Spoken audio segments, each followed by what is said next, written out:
وَلِلَّهِ جُنُودُ السَّمَاوَاتِ وَالْأَرْضِ وَكَانَ اللَّهُ عَلِيمًا حَكِيمًا.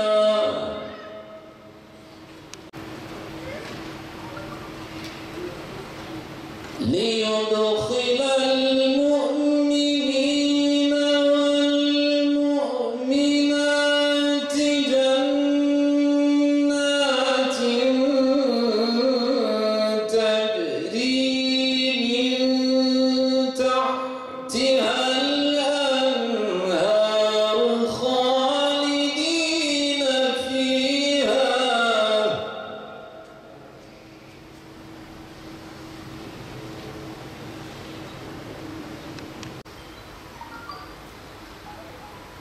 وَيُعَذِّبَ الْمُنَافِقِينَ وَالْمُنَافِقَاتِ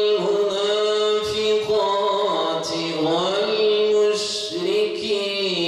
وَالْمُشْرِكَاتِ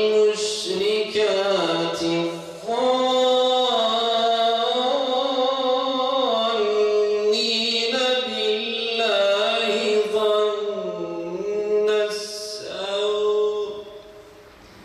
için teklif bekliyoruz.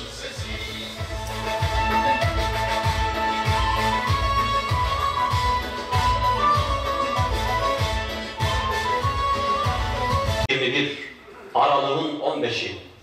Mehmet Akif demişti ki, madem ki hakkın bize vaat ettiği haktır, şarkın ezeli fecri yakındır. Deryanist postalar altında, ülkemde ise zihinler işgal altında. Mazlumlar yakarışta, Yusuflar rahmet kapısı gözler. Onlar adına bir kavram vardır. Güneşi sağ elime, ayı sol elime verseler, terk etmeyeceğim bir davam vardır. Değerli Genel Başkanım, Genel Merkez İdare Kurulu, siyasi partiler ve değerli dava arkadaşlarım. Hepiniz hoş geldiniz, siz başka üstüne gelmişsiniz. Malum siyaset, ben daim söylerim, koltuk bakidir, bizler geçiciyiz. Çünkü koltuğu sürekli birilerine devretmek zorunda kalıyoruz. Bu da böyle gerekir. Nasıl ki bizden sonra gelecek olan nesil evlatlarımıza miras bırakıyorsak, onlar bizim yerimizi dolduruyor ve bıraktığımız yerde devam ediyorlarsa ve geleceğimiz olan o insanlara birçok emanetlerimizi ve birçok değerli şeylerimizi bırakıyorsak, bizim de davamız aynı böyledir. Gelecek nesillere, daha iyi insanlara, daha verimli, hayırlı kardeşlerimize davamızı teslim etmek. Yani koltuk yerinde durur, bizler gidip geliriz inşallah. Arkadaşlar, öncelikle malumunuz hepimiz bu davanın müntesipleriyiz. Fakat bu bir gerçektir ki Allah-u Teala ne kadar hamd ve şükretsek azdır. Davamız o kadar büyüktür ki biz belki emin olun kıymetini bilmiyoruz. Bu süreç içerisinde davamızı en iyi şekilde temsil etme noktasında verdiğimiz mücadelede kainatın Rabbi olan Allah-u Teala ne kadar hamd ve şükür etsek şüphesiz ki azdır. Bizi hakikaten davamızı daha ileriye götürecek birçok imkanları bu zamanda bize sundu ve nimetlendirdi bizi. Bize düşen odur ki bu müntesibi olduğumuz bu büyük davanın, yani peygamberlerin davası. Çünkü biz İslami referansı olan bir partiyiz. Bizim davamız İslam'dır. Davanın geleceği ise bizim gibi fertlere teslim edilmiş olan bu emaneti, yani bu bayrağı bizden sonra gelecek olan nesillere Allah'ın inayet ve yardımıyla en güzel bir şekilde teslim etmektir. Ve biz de bu coğrafyada hakikaten Allah'ın dininin yücelmesi, özellikle de İslami referanslı bir toplumun oluşması, halkın dindar olması, Kur'an ve sünnetin icra edildiği bir toplumda yaşayabilmek ve Kur'an ve sünnet doğrultusunda hayırlı nesiller yetiştirerek davayı teslim edeceğimiz insanları oluşturmak için verdiğimiz bu mücadelede Rabbim buraya kadar bize bu kutsal davanın bayrağını taşımayı nasip etti. İnşallah Teala ölünceye kadar da bu davanın sancakları olacağız. Lakin gelecek nesillere inşallah Teala hayırlı ve selametli bir şekilde bayrağımızı teslim edeceğiz. Fakat bu süreç içerisinde gördüğüm bir şeyi söylemek isterim. Malum bu coğrafyada yüzyıllardır belki bu halkın genel manada insani ve İslami haklarının verilmeyişiyle alakalı birçok sıkıntılar yaşandı. Fakat bunu da gördüm ki arkadaşlar, biz her ne kadar bir iktidar partisi değilsek de bu memleketin asıl sahipleriyiz. İktidarlar genelde geçicidirler. Çünkü niye? Kendi seçtikleri birilerini buraya vekil olarak atarlar, yani ya da işte vekaleten buraya gelirler, birileri vali olur, işte kaymakam olur vesaire. Ama gel diyor ki bunlar sürelerini doldurdukları zaman giderler. Ama biz yüzyıllardır hep buradayız, Allah'ın izniyle hep burada kalacak. O yüzden biz dava sahipleri, bu memleketin asıl sahipleri olarak kendimizi gördüğümüz zaman bu davanın asıl sahipleri kendi halkına, kendi milletine, kendi nesline ve kendi davasına faydalı olan insanlardırlar. Biz de elimizden geldikçe Allah'ın inayet ve yardımıyla bu asli sahibi olduğumuz bu memleketi İslam'ın referansıyla ve davamızı, misyonumuzu, mücadelemizi en iyi şekilde halkın bütün katmanlarına, yani hiçbir köy kalmamış, hiçbir mahalle kalmamış, hiçbir fert kalmamış şekilde davamızı götürebilmek için vereceğimiz bu mücadelede inşallah Teala insanlar bizi dinlediği zaman, elimizi tuttuğu zaman, bizimle tanış oldukları zaman birlikte kim olduğumuzu, gayemizin, amacımızın ne olduğunu onlara anlattığımız zaman işte o zaman biz insan kazanmış olacağız. Çünkü bizim yegane tek bir davamız vardır, tek bir amacımız vardır.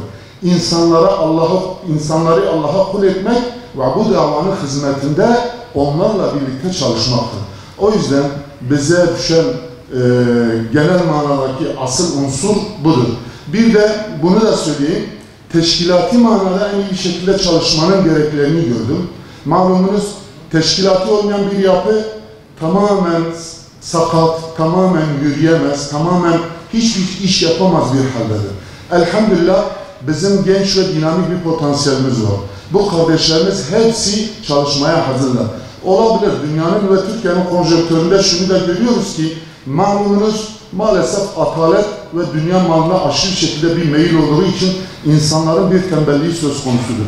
İnşallah bizim bu kutsal davamız olan, yani İslami referansla, İslami bir anlayışla, Kur'an ve sünnetin icrasıyla ele aldığımız bu davayı insanlara en iyi bir şekilde götürmek için asli unsur görevimizi yapacağız. Belki bazı sorunlar, bazı meseleler, maddi ve manevi sıkıntılar çalışmaya insanda engellik teşkil etse de Allah'ın izniyle inşallah bizim bu davamızın herkese gidebilmesi için iyi bir teşkilat, iyi bir altyapıyla gelecek nesillere örnek olacak şahsiyetler yetiştirerek, yetişmiş kadrolarla daha ileriye inşallah davamızı taşıyacağız. Çünkü elhamdülillah birçok kardeşimiz bu konuda yeteneklidir, birikimlidir ve elhamdülillah altyapıları da sağlamdır.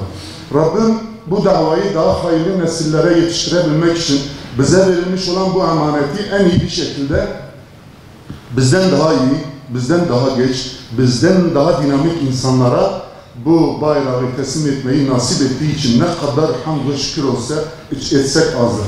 Malumunuz sağlık sorunlarımız da var. Bu yüzden daha genç insanların bu davaya sahip çıkabilmesi için inşallah bu sefer aday olmayacağız. Daha dinamik ve daha iyi kardeşlerimize davamızı hayırlısıyla selametle teslim edeceğiz. Allah sizden razı olsun. Öncelikle hepiniz hoş geldiniz. Kusura bakmayın, hakkınızı da helal edin. Olabilir bazen hani insanların idareci olduğu yerlerde ister istemez bazen kırgınlıklar olmuşsa da hepinizden öncelikle hakkınızı helal etmenizi istiyorum. Varsa bir hakkım hoş helal olsun. Bizi dualarınıza unutmayın. Peki. Esselamu Aleyküm ve Rahmetullahi ve Berekatuhu.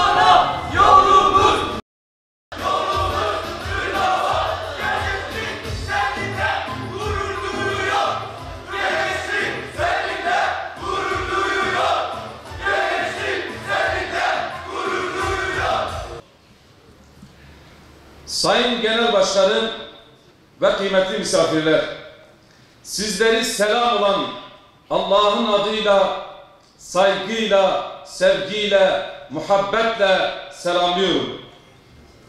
Hoş geldiniz, sefalar getirdiniz. 3. olağan kongremiz Diyarbakır'ımıza, halkımıza hayırlı, mübarek olsun. bugüne kadar aşkla, şevkle hizmet eden cefakar, fedakar il başkanımıza, Sayın Osman Aktaş'a ve yönetimine teşekkürlerimi sunuyorum. Allah yardımcısı ve yardımcımız olsun inşallah. Peygamberler ve sahabeler şehri Diyarbakır'a hizmet etmek büyük bir şereftir. Diyarbakır'a hizmet aşktır, kutlu bir sevdadır. Bir şehir düşünün ki sahabeleri bağrında taşıyor. Ve bir şehir düşünün ki peygamberleri bağrında taşıyor. Bu aziz şehre hizmet etmek bizim için büyük bir şereftir.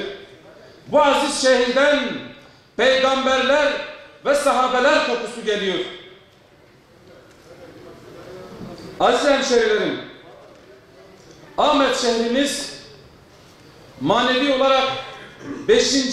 Harem-i Şerif bulunan Güneydoğu'nun kalbi hükmünde olan aziz bir memlekettir. Çevre illerimiz çoğu ihtiyaçlarını karşılamak için bu aziz memlekete gelirler. Ticari olarak da Güneydoğu'nun merkezi konumundadır. Çoğu gençlerden oluşan 2 milyona yakın nüfusa sahiptir. Batıda İstanbul neyse doğuda Diyarbakır da odur. Çok medeniyetlere beşiklik etmiş bir şehirdir. Ancak bu aziz memleket hak ettiği değeri tam olarak görmemiştir. Şimdiye kadar memleketimize ve insanımıza yeteri kadar sahip çıkılmamış. Hakları gasp edilmiş. Emekleri sömürülmüş. İkinci evlat muamelesi görmüştür. Eğitim, sağlık, ulaşım ve altyapıyla ilgili sıkıntıları vardır. Aynı şekilde özellikle istihdam bakımından yeteri kadar siyasiler tarafından önemsenmemiştir. Özellikle gençlerin heba edilmesi anlaşılacak bir durum değil. Gençlik Farsçada hazine anlamına geliyor. Maalesef bu hazinemiz hak ettiği değeri görmemiştir. İki gençten biri mutsuz, umutsuz, hüzün girdabındadır. Toplumun ilerleyişi ve geleceği sadece teknolojik ilerlemeyle değildir. Yetkili merciler halkımızın sorununu çözmede yeteri kadar maddi ve manevi hizmet üretemiyorlar. Bundan dolayı gençlerimiz işsiz kalmış, refahı, ekmeğini dışarıda arama yoluna koyulmuştur. Gençlerimizin bazıları bu ihmaller sonucu ruhi bunalımlar yaşamış, uyuşturucuya bulaşmıştır. Değerli hemşehrilerim, memleketimizin işsizlik oranları Türkiye'nin işsizlik oranından neredeyse 2 katıdır. İşsizlikle uğraşan kurumların işçi alımında ciddi adaletsizlikler görülmektedir. Ve her geçen gün de bu artmakta. Siyasilere yakın kişilerin işçi alımında kendi yandaşlarına öncelik tanımaları herkes tarafından malum olan bir şeydir. Devlet yatırıma öncelik verip istihdam alanları sağlaması için imkanlarını seferber etmelidir. Fabrikalar çoğaltılmalı, istihdam alanları artırılmalıdır. Devlet fabrikalara ve üretim merkezleri için verdiği hibeleri takip etmeli, bu projelerin siyasilerin yandaşları tarafından suistimal edilmemesi için gerekli denetimleri sıklaştırmalıdır. Kıymetli misafirler, diyeceksiniz ki nasıl olacak bu iş? Basit bir örnek vereyim. Hepimizin sürekli şahit olduğu, işte yolları genişletip kaldırımları daraltmak ya da kaldırımları genişletip yolları daraltmakla, bu kaldırım taşlarından verilen parayla sadece bir tavuk çiftliği bile kurulsa hem vatandaş kazanır, hem belediye kazanır, hem istihdam sağlanmış olur. Nasıl mı? Bu tavuk çiftliğinden elde edilen eti veya yumurtaları işte marketler kurulsa, bu vatandaşa sunulsa, yani kolisini bugün 20'ye aldığımız bir yumurta kolisini vatandaşına 10 liraya satsak, vatandaş kazanmış olur. Belki bazı siyasiler için 5 TL önemsizdir. Ama bizim halkımız için bu çok önemlidir. Gerekirse 5 kilometre yürü, biz bu toprağın evlatlarıyız. Bu insanları, bu halkı tanıyoruz. Batıdan gelmedi. Biz buranın yerlisi olarak söylüyoruz. 5 lira bir vatandaş için önemlidir. Gerekirse 5 kilometre yürü, gider o ucuz olan malı alır. Bunu yapmak çok mu zor? Bu istihdamı sağlamak çok mu zor? Ama maalesef siyasiler tamamen kendi hayatları üzerinde bir yaşam, bir düşünce inşa ediyorlar. Toplumu ve halkı düşünen kaç tane siyasetçi vardır?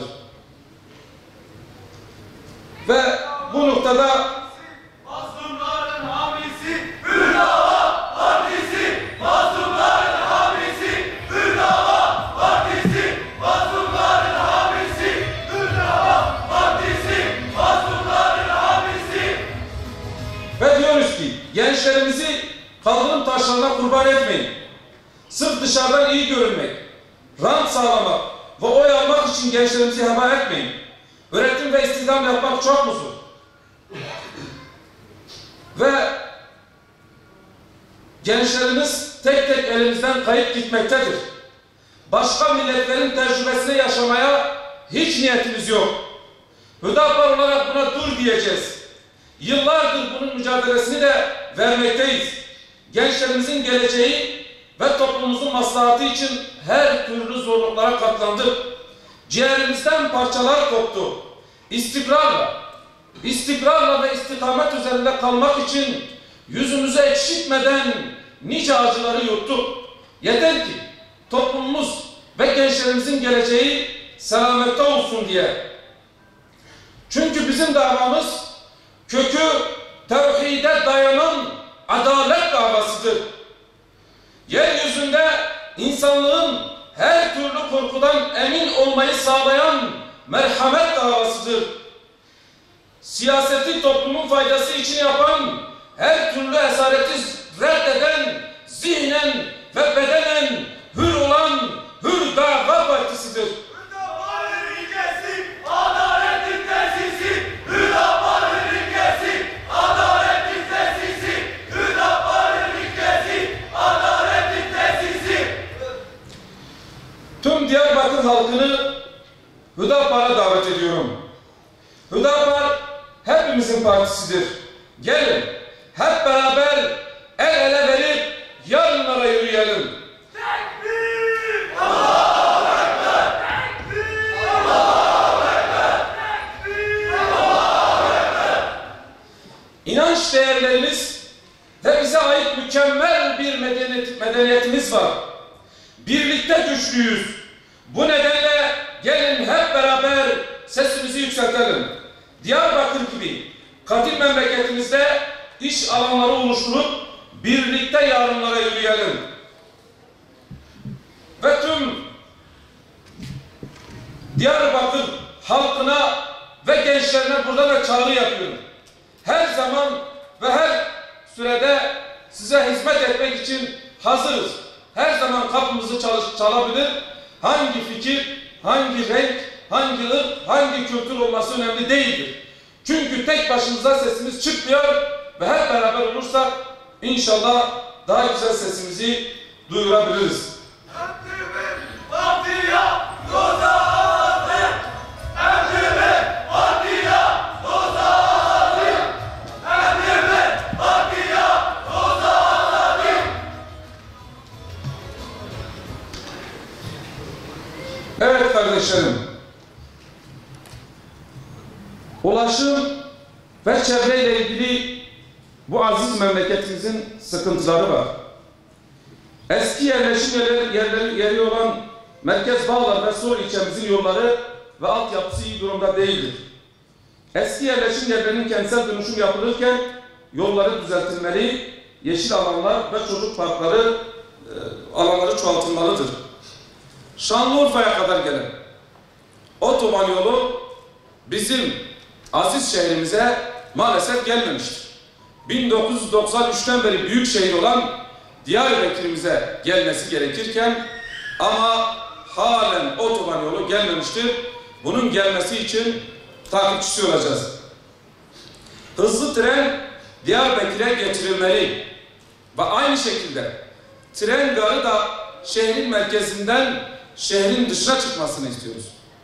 Çünkü şu an tren rayı 12 kilometrelik bir yol için işte etrafı duvar yapılarak şehir ikiye ayrılıyor ve trafiği kilitleyecektir bu durum. Bundan dolayı bu duvar yapacak bazı ihaleciler kazanacak yerine bu istasyonu şehrin dışına çıkar, bu memleket rahat etsin, aralarına setler çekilmesin diyoruz. Kamu kurumlar iş çıkışında trafiği kilitliyor. Kamu kurumlar şehre uygun ve dengeli dağılımı olmadığından kaynaklanıyor. Kamu kurumlara ait binalar uygun ve dengeli bir şekilde şehre dağılması sağlanmalıdır. Saygıdeğer konuklar, insanın sağlığı her şeyden önemlidir ve önemsiyoruz da.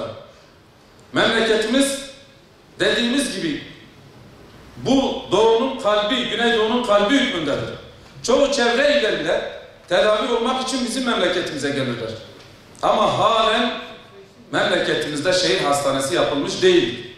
Yanı başımızda, küçük şehirlerde şehir hastanesi yapılmasına rağmen bizim memleketimizde yapılmış değildir. Bu da ayrıca bizi üzecek bir durumdur. Alanında uzman doktor yetersizliği de vardır. Halkımızın sağlığı için bunların da takipçisi olacağız. Saygıdeğer hanımefendiler, beyefendiler, aile toplumun yapı taşıdır. Bugün biz aile olarak, toplum olarak sadece kendi ailemizi düşünemeyiz. Biz tüm memleketimizin evlatlarını kendi evladımız gibi görmek zorundayız. Yoksa asla huzur bulamayız. Bunu bir misalle örneklendirmek istiyorum. Bir ünvanları profesör olan bir bayanla ve bir profesör erkekle evleniyorlar. Bir yuva kuruyorlar. Ve bunlar diyorlar ki biz mükemmel bir evlat, mükemmel bir aile yetiştireceğiz. Ve derken çocukları oluyor. Çocuğunu noksansız eğitimini de veriyorlar. Ve çocuk derken okul yaşına geliyor. Okula gidiyor çocuk. Okulda bir arkadaş tarafından bıçaklanıyor ve ölüyor. Ve sonra bu iki profesör düşünüyor. Biz nerede yanlış yaptık? Biz o kadar mükemmel yetiştirdik. Ama çocuğumuz öldü. Ve diyorlar ki biz demek ki toplumu yetiştirmemiz lazım. Sadece kendi çocuğumuzu yetiştirmek bizi kurtarmayacaktır.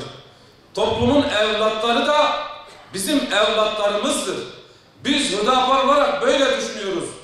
Diyarbakır'ın her sokağı, her mahallesi, her köşesi çocuklar zarar görünce biz vicdanen ızdırap çekiyoruz. Sadi Şirazi'nin dediği gibi insanlar ızdırap içerisindeyken eğer bir sıkıntı hissetmiyorsan sen insan olarak anılmaya layık değilsin. Tekbir! Allahu Ekber! Tekbir! Allahu Ekber! Tekbir! Allahu Ekber! Bu noktada Diyarbakırlı her aile bizim ailemizdir. Maddi ve manevi destek olmak, gerekli kurum ve kuruluşlarla halkımıza yardımcı olmaları için işin takipçisi olacağız. Kardeşlerim, halkımız Kürt olduklarından dolayı iyi niyetli olmayan siyasilere kurban ediyorlar. Batıdan gelip sahnelere çıkıp işte bir Kürtçe bir şeyler söyleyip Kürt meselesini çözdüğünü zannediyorlar. Ya da seçim dönemlerinde Kürt Türk kardeştir. İşte Türk'le Kürt et tırnak gibidir. Seçim dönemlerinde böyle söyleyip biraz daha açık ifadeyle Kürtlere bakınca böyle oy gibi görüp ve bu şekil kendilerince Kürt meselesini çözdüğünü zannediyorlar. Seçimlerden sonra tırnaklarını kesip atıyorlar. Ve diğer bir şekilde Kürt halkı mazlumdur, içlidir, samimidir, duygusaldır. Kürtçe bir şarkı söylediğin zaman duygulanır. Çünkü çok çile çekmiştir. Hüzünlerle büyümüştür. Ve bazıları da bu mazlumiyet üzerinden bir güç kazanıp, bu duygusallığı kullanarak güç kazanıp maalesef Kürt halkımızın evine ateş düşürmediği kalmadı. Ve biz şunu diyoruz halkımıza: siz bunların hiçbirine esir değilsiniz. Gelin. Gelin Hür Dava'ya katılın. Hür Dava senin hayalinin ta kendisidir. Önce insan diyoruz.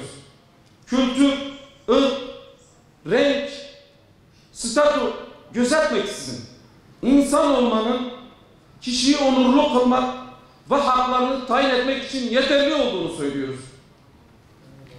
Hüdapar'ın sesine ses olduğumuzda ahlak, kültür ve değerleriyle barışık bir nesil, hak, hukuk ve adaletin hayatın merkezinde olduğu bir idarecilik, sağlıklı ve birbirini seven bir toplum, komşusu açken tok yakmayan bir anlayış, edeple kuşanmış, üretken ve gelecek vaat eden bir gençlik, ırkçılığı ayağının altına alıp kardeşliği baş tacı eden bir duruş, topluma hizmet etme gayretinde olan bir devlet, evleri cennete dönüşmüş bir aile, kaymacılık ve torpil yerine liyakat ve fırsat eşitliği sağlayan bir sistem, yeryüzünde tüm insanlık huzur bulana kadar Hüdapar ve ona gönül verenler, yer ve gök şahit olsun ki ve yerin ve göğün sahibi olan Allah'a and olsun ki durmayacak ve mücadeleye devam edecektir. Rabbim sen bizi muvaffak eyle. Tekrardan Diyarbakır'ımızın 3. olan ilk kongremiz hayırlı, mübarek olsun. Sizi sevgi, saygı ve muhabbetle Yüce Rahman'a emanet ediyorum. Adalettir dertleri,